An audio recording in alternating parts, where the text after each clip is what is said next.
That sound you just heard wasn't me peeing in the sink, by the way. Well,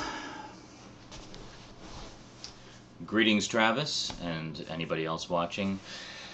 So, I promised you a video response to one of your recent videos, didn't I? Well, here it is! Okay, so this is my first ever experience seeing a certain movie that you recently acquired for your collection, and I wanted to share this tale of terror with you. Back in 1988, I had just blessedly, thankfully, had my braces removed. I had been wearing braces for about 2.5, almost 3 years, and it was just such a relief to finally have the damn things off. I could feel my teeth again. I could eat popcorn again. Oh my God. Yeah, it was wonderful. But that victory was short-lived because not long after, we discovered that my wisdom teeth were coming in sideways.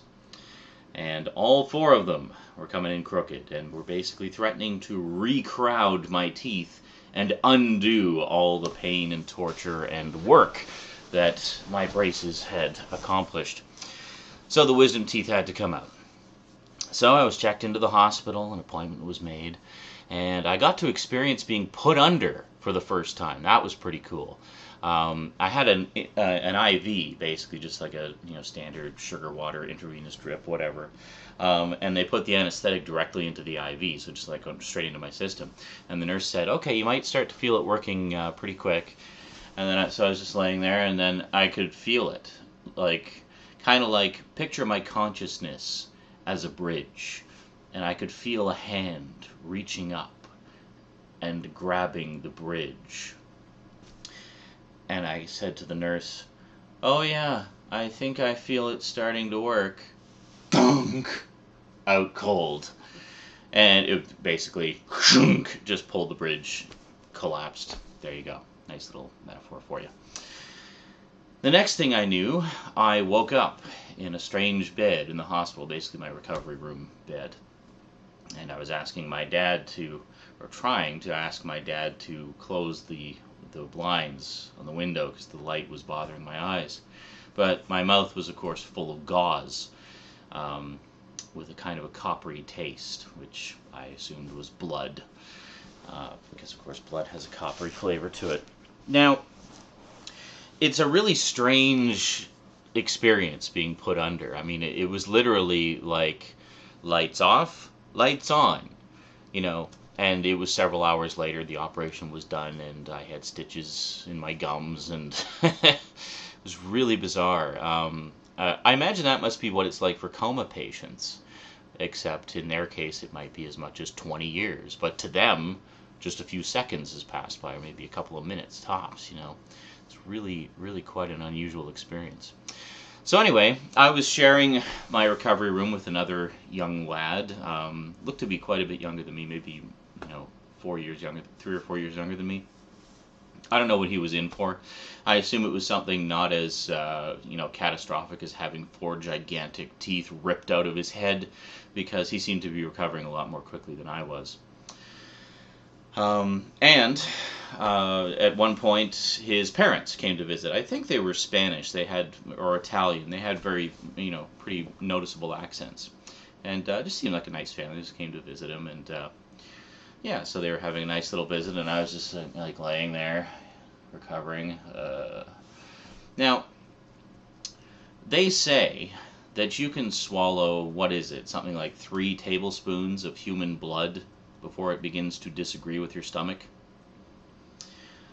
Well, apparently, over the course of the operation, despite the fact that obviously they're using suction and such, I mean, it's not like I was drowning in my own blood, but I mean, they're cutting into my gums and sectioning the wisdom teeth into 4 sections and removing each massive section out. I mean, adult teeth are serious teeth. I mean, they got roots that go right up into your skull. I mean, it's serious business. So there was a lot of ripping, tearing, and digging around in there, and as a result, lots of blood. Now, despite the suction being used in the operation, I apparently swallowed quite a lot of blood. It's just unavoidable. It's just a natural consequence of having someone ripping your mouth apart. So I'm laying there, recovering, and I feel a slight rumbling in my stomach. I'm just like, and I realize almost instantly I'm going to be sick. And I knew that there was no way I could get to the bathroom in time. So, and this is while my roommate is having his parents visit. So I was just like, I'm gonna be sick. So I had taken the gauze. The gauze had been taken out of my mouth, or I had taken it out of something. I can't even remember. I didn't have the gauze in my mouth anymore anyway. And there was, time was very fuzzy. I didn't know exactly what the sense, the passage of time. All I knew was the gauze wasn't in my mouth, and I was gonna hurl. So I leaned over the side of the bed and what seemed like several gallons worth of partially digested blood, just forming a pool on the floor. And I was like,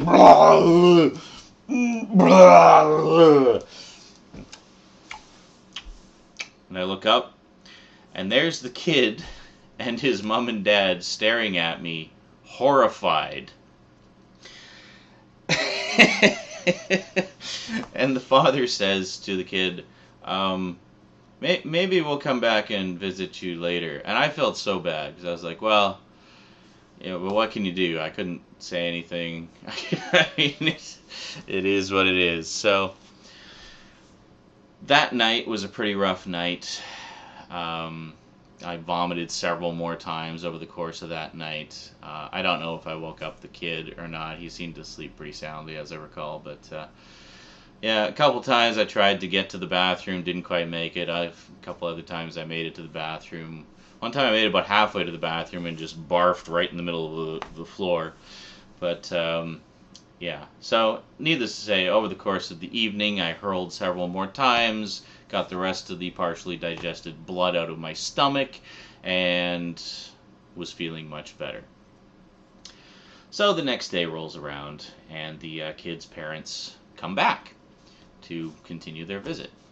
And but this time, I wake up. I could hear voices, so I woke up, and I saw that the kid's father had returned, and they had brought wheeled in a trolley with a TV and a VCR. And he had brought a movie for his son to watch, one that he really liked. And I don't know if his son had seen it before, but I know that the father had seen it before, and he thought it was really funny, so he wanted to check it out. And so I woke up, and I was just kind of looking, and it's like, hey, how's it going? And then he was like, oh, did you want to watch the movie too? Like, you can come over and watch too. So I went over and I pulled over a chair, and they were really cool. They were really nice. Not a word was said about the previous night. And so we all sat down together and we watched The Three Amigos. And it was awesome. Really funny movie. And yeah, that's basically my story of the first time I saw The Three Amigos. And I think actually the only time I saw The Three Amigos, because I'm pretty sure I have not seen it since. I should really check it out again one day, now that I'm over the trauma from 20 plus years ago. Anyway, that's my story. Just thought I'd share it with you. Hope you enjoyed it. Thanks for watching, everybody. See you next time.